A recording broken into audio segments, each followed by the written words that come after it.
खासदारांनी मिळालेला निधी वापरला नाही। एका खासदाराचा 16 कोटींचा निधी शिल्लक आहे असं राऊतांनी म्हटलं। मिळालेला निधी विकास कामांसाठी का वापरला नाही? राऊतांचा बंडखोरांना थेट सवाल। निधीसाठी सत्तेसोबत गेल्याचा खासदारांचा दावा खोटा। दरम्यान राऊतांना त्यांच्या खासदार निधीचं काय केलं?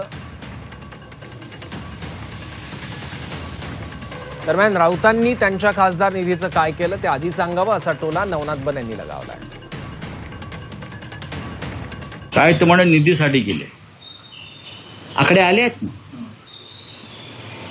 जो निधी आहे तो सुद्धा हे धड वापरू शकले नाहीत। 15-15, 16-16 कोटीचा निधी पडून आहे। निधी हा विकास कामासाठी असतो ना, विकास निधी आहे ना।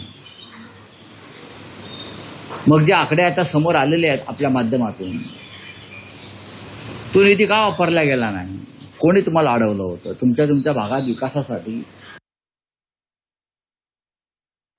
पैसा फेको तमाशा देखो ही संजय राऊत तुमची सवय आहे। मुळामध्ये खासदार निधीचं काय झालं हा प्रश्न तुम्हाला देखील आहे। तुम्ही 25 वर्षापासून राज्यसभेचे खासदार आहात। तुमच्या खासदार निधीतून महाराष्ट्राच्या हिताचं एक काम केलं का? एक शाळा बांधली का? एक रस्ता केला का? याचा हिशोब आधी द्या आणि मग इतरांना निधीबद्दल प्रश्न विचारा। तुमच्या कारभारामध्ये, तुमच्या खासदारकीच्या काळामध्ये एकही जनतेच्या हिताचं काम तुमच्या खासदारकी निधीतून झालेलं नाही।